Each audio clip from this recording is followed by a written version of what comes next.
Right, so what I'm going to do in this next video is a little bit different.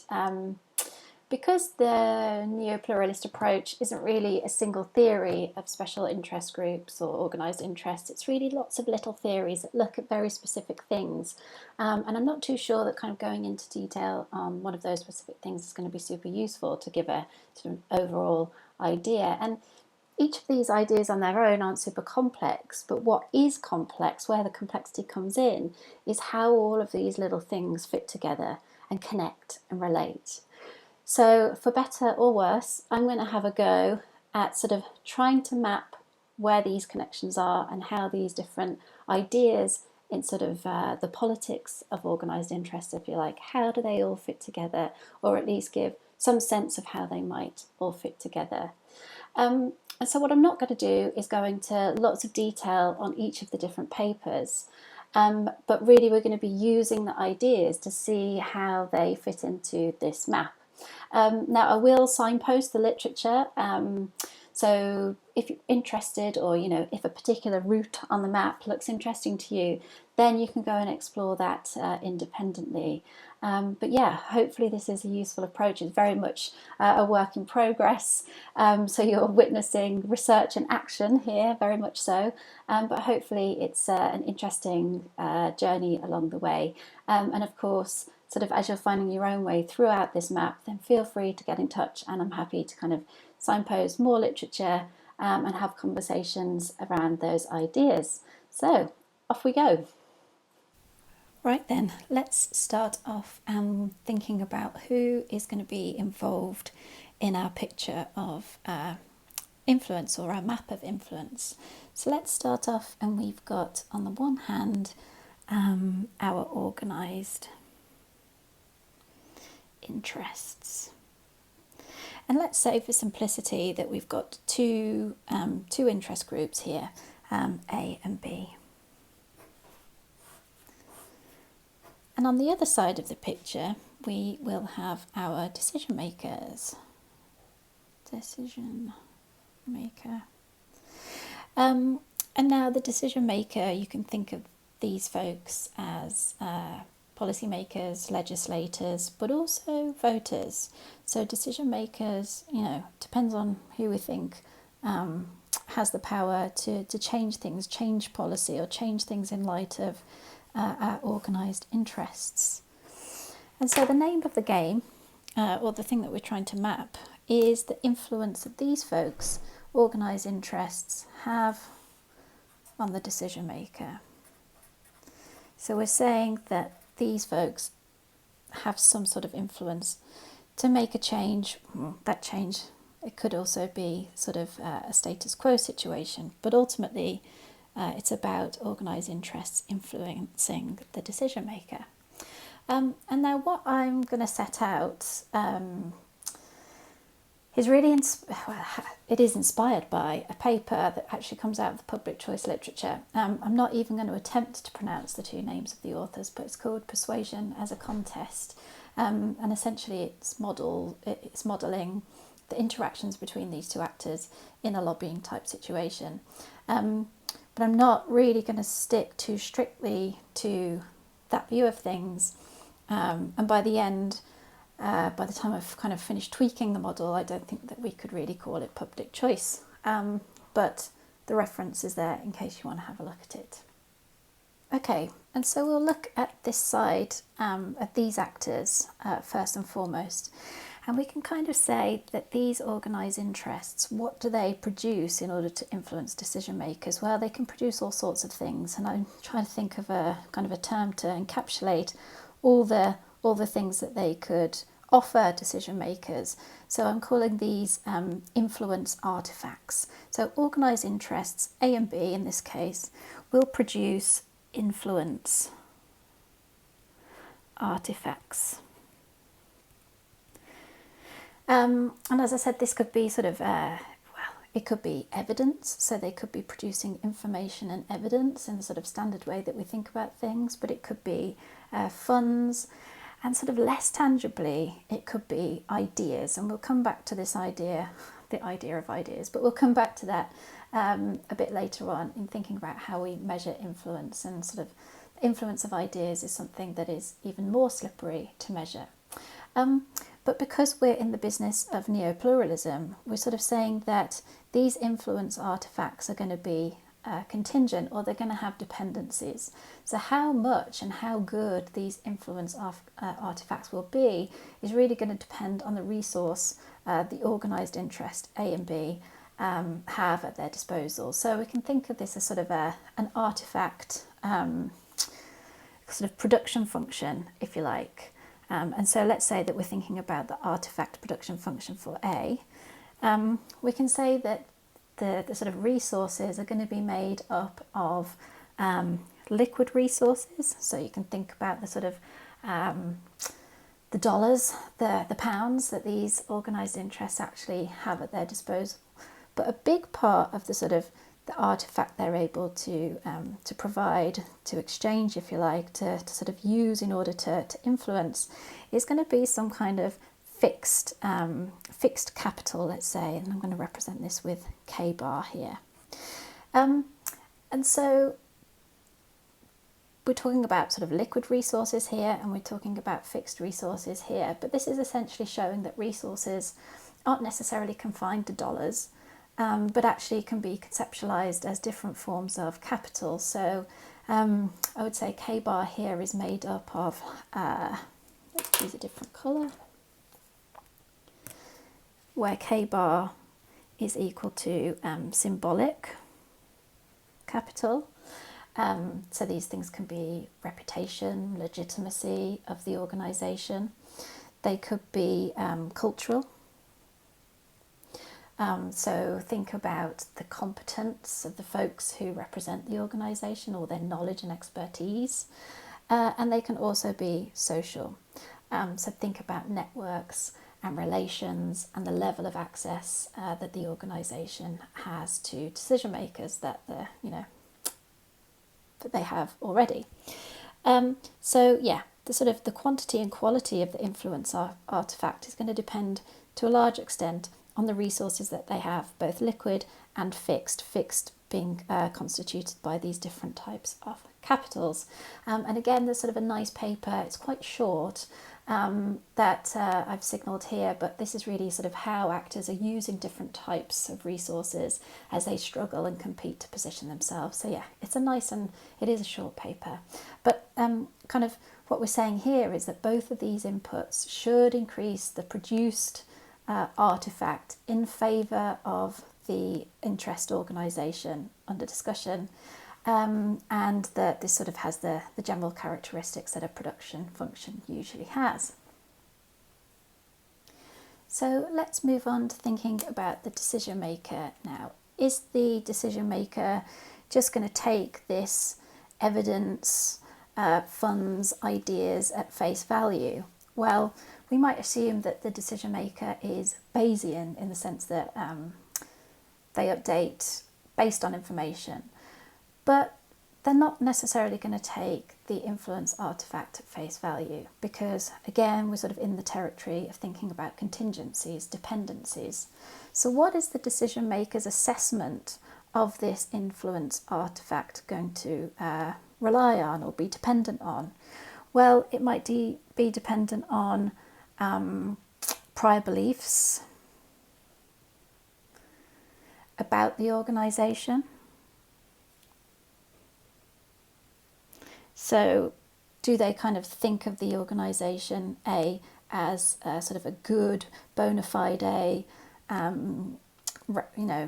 reputable organisation? They're going to have prior beliefs about the organisation, and that's going to determine sort of how they assess, how they think about this influence artifact.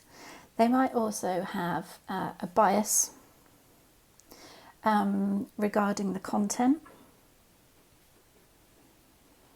So just because they like or dislike the organisation, they might also have some, it might be corresponding, but it might be conflicting bias regarding the actual content of the sort of influence artifact that the organised interest is peddling.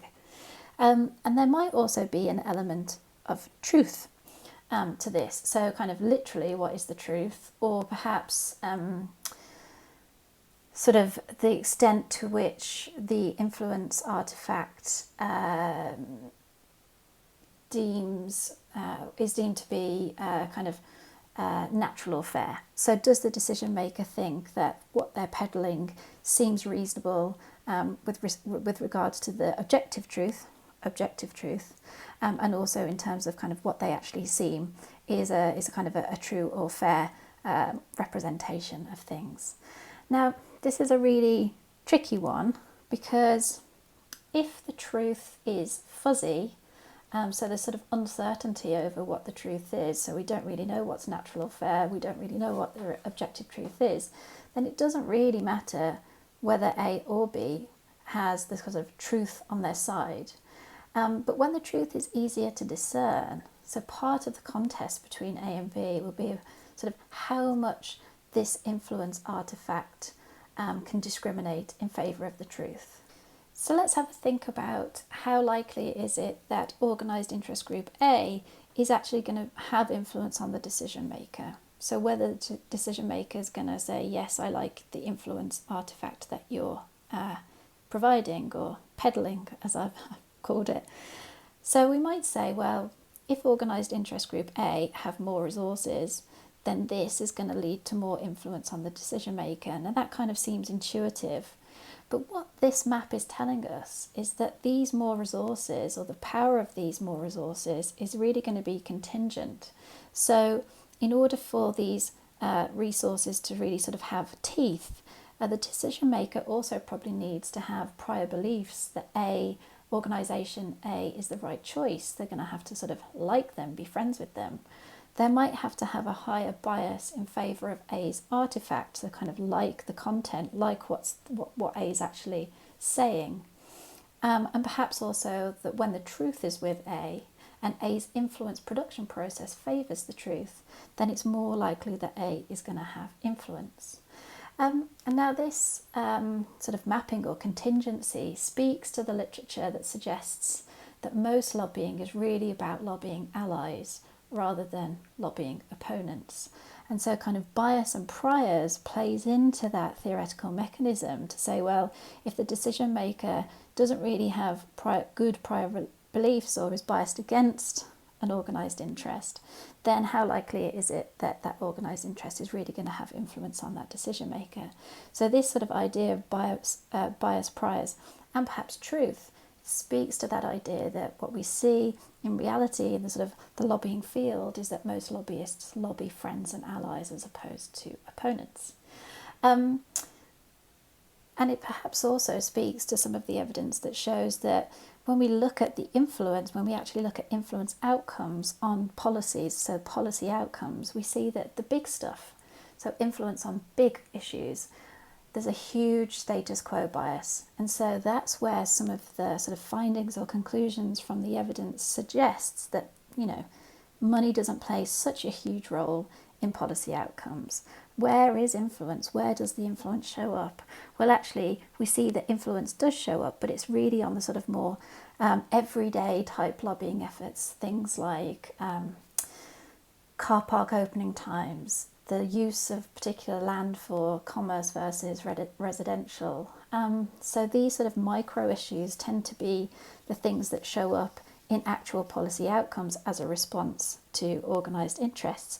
But yeah, on the big stuff, we often see that there's not really that much change in the policies, but perhaps that kind of is also explained by the kind of fuzziness of truth, and perhaps we don't really have so much strength in priors or bias in these sort of more micro issues. But again, we'll kind of pick up on that measurement point and the sort of how do we tell if influence actually shows up in outcomes. It's perhaps not as easy as that view of things suggests. And so even in this small map of things, we see that there are already lots and lots of contingencies, and it's likely that these aren't going to be moving in isolation and that they're going to be related and perhaps even sort of transformational. So again, we've got a question here from week 1. Can we really treat decision makers as isolated atoms? Even if we only consider these contingencies, we're already in a sort of open, or perhaps we're in sort of in Lawson's terms, a more open situation than a closed one. And so this is kind of the departure, I suppose, or at least a signal of departure from the public choice view of things. But I'm not just going to stop here when it comes to contingencies. We can think about many, many more. So I'll spend the rest of the video talking a little bit about some of the things that I think are important when it comes to other contingencies. The first is whether we should really treat these capitals, so these fixed capitals, as given. So we're sort of saying that organised interests have these types of resources available in order to produce an influence artefact. But should we necessarily treat these as given? So I'm pretty sure that you've already guessed that I would say the answer is no. And I'm going to bring in some ideas from the David Lowry paper, Why Do Organised Interests Lobby? And this is on the reading list. But the ideas in that paper sort of suggest that these resources that organised interests might have available to them are not given, they don't grow on trees, and actually that there could be competition between interest groups for these types of capitals or resources. And so I'm going to probably draw another little diagram, not to mess up our map here. Let's just map these potential resources.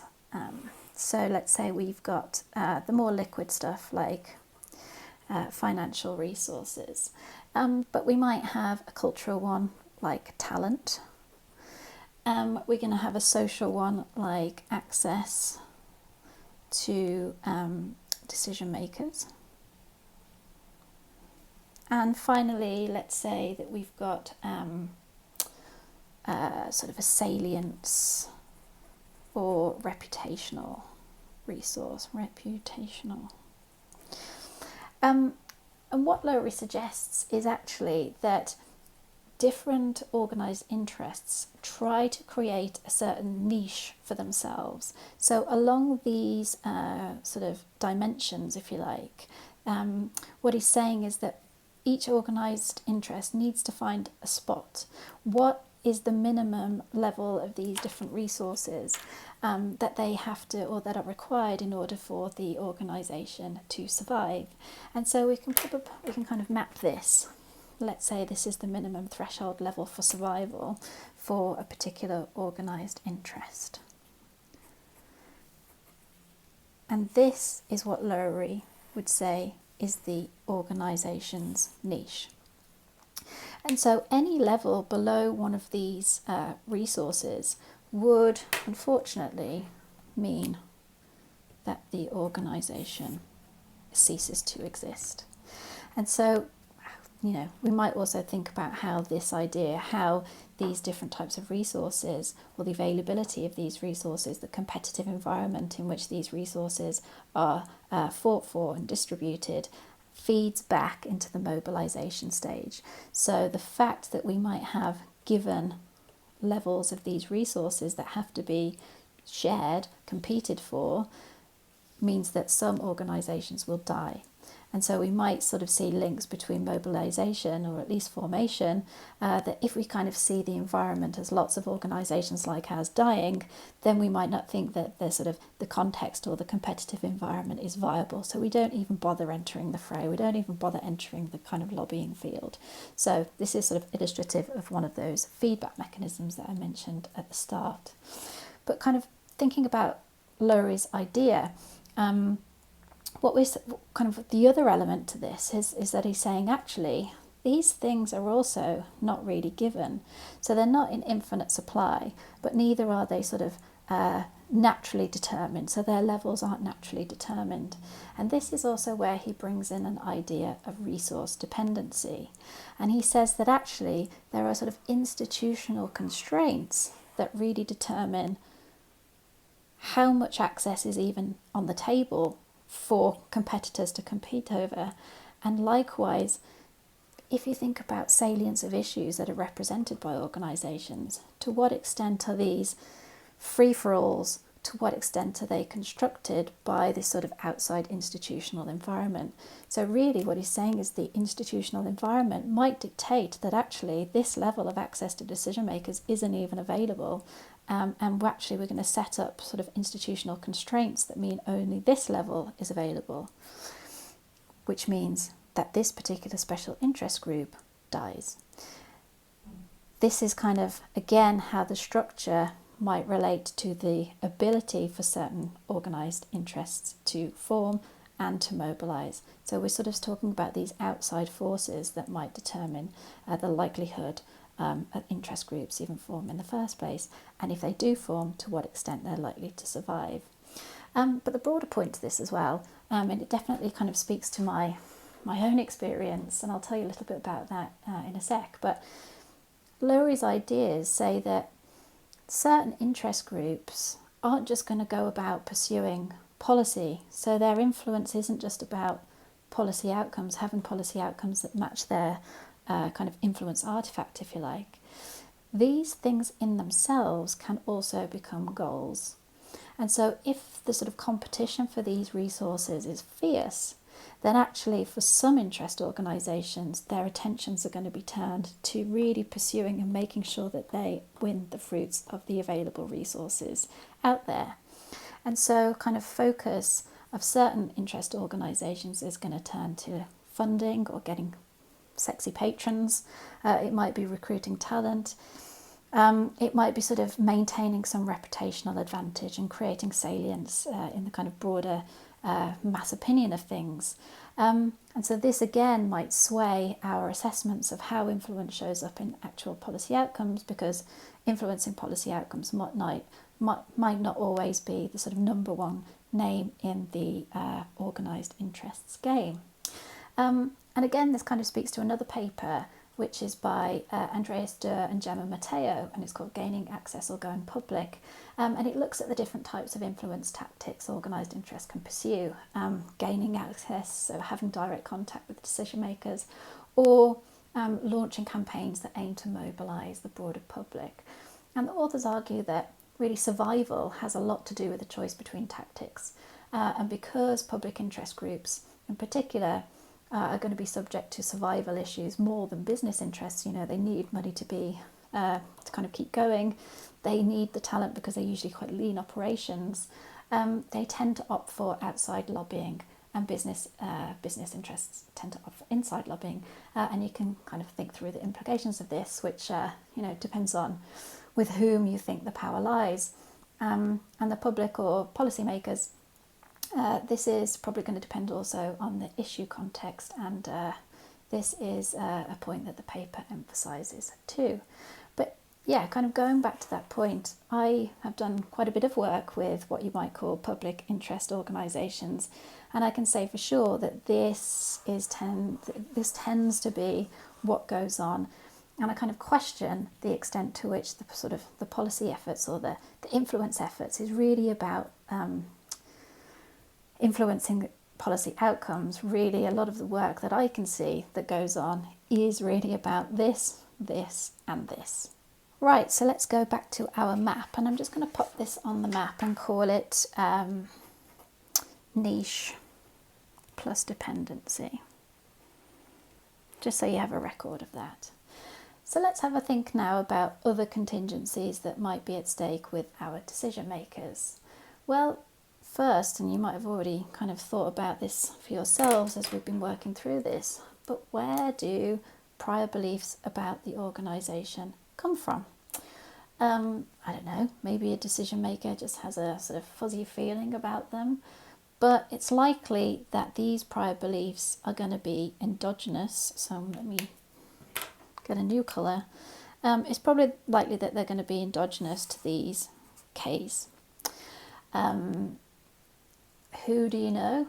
What do you know now? Who do you know now?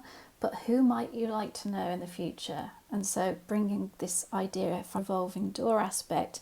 So maybe, this decision maker has worked for this organisation previously. Maybe they might like to work for them in the future.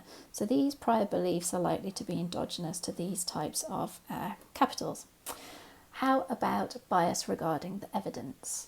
Well, again, this is probably endogenous to prior beliefs about the organisation, and also the truth. So again, we're kind of seeing these interrelated patterns between the contingencies. So it's kind of contingency upon contingency. And how objective is the truth, or in terms of what the decision maker thinks is natural or fair? Well, here we can kind of say that this again isn't just about objective truth that's out there. How do we get information about the truth? How do we kind of come to assessments about what is natural and fair? And so the media and institutions that manage access to the media and mass opinion, this is important here. So again, we're kind of thinking about the media and construction of a truth, not the truth. And there's even sort of a subfield in sociology that studies the production of ignorance. And I've got a book on agnotology, and I've popped that the reference here. So if you're interested, I don't think it's in the library, but I can give you a copy of that if you're interested. And finally, again, we're sort of linking back to our fundamentals in neopluralism. Decision makers here aren't just in their bedrooms like I am right now, doing their thing. Of course, they're going to be responsive to other decision makers. And again, kind of how we've characterised decision makers, not just as other policy makers or the legislators, but also voters. So what we have here is a super complicated picture. So decision makers are not acting in isolation. Big contingency, and we can think about these contingencies not only as sort of relational, but also in transformative terms. And again, I'm drawing on Lawson's ideas of isolationism and atomism here. Okay, and I want to just finish this picture, this map here, to think about how we actually go about measuring influence. So if the endeavour to begin with was the extent to which organised interests really influence decision makers, we might want to have some assessment of what's going on in that mechanism. But as we've sort of already described, this is a very complicated map with many different possible routes. And even if we look at the sort of more public choice evidence, we see that it's mixed. So as I said, we see that money doesn't really show up too often in policy.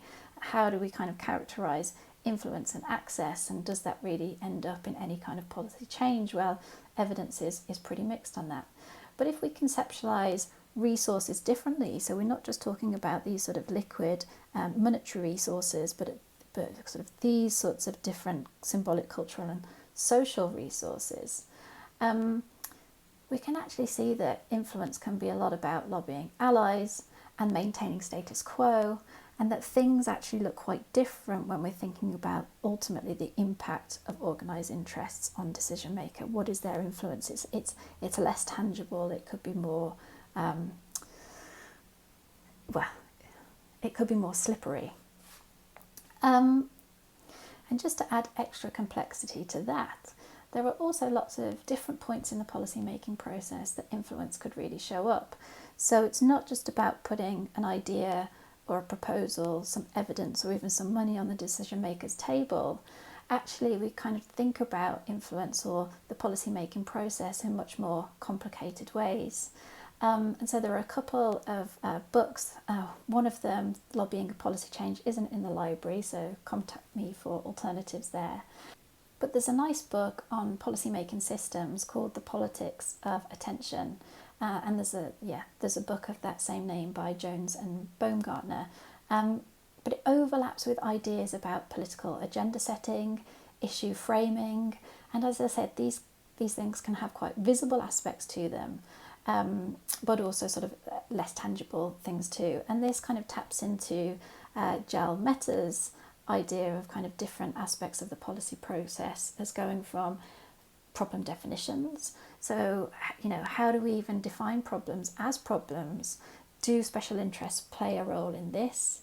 And also thinking about possible policy solutions. So thinking about alternatives. We often hear, oh, that's too idealistic, but Why? Why do we think that is too idealistic?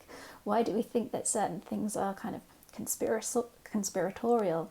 A lot of this might be related to the sort of the ideational context, which could, in some part, be a function of these organised interests, or the organisation, the kind of organised interests that rule and kind of dictate the universe of political discourse, if you like. And I think it's these intangibilities that make measuring influence really, really difficult. And there's a critique that is often cited by Arnold, which says that the sort of the theory or the field of special interests, or the politics of special interests, is theory rich and data poor. But perhaps this isn't surprising. And part of the exercise that I've set for your own independent study is thinking about how on earth you might go about measuring influence when we conceptualize it in this neo-pluralist, more complicated way. So what are the takeaways here? Well, who influences, when and how, is not an easy story to tell. It is highly contingent. It's likely that the already powerful get the most access and get what they want. So in terms of results, things look quite similar to the sort of multiple elitist view. But we get to this conclusion for quite different reasons than Olson would have it. And while the neo-pluralist view leaves some space for a wide range of interests to be represented, whether these interests really succeed is going to be contingent on all sorts of things, most of which probably have something to do with structure, institutional and or ideational power.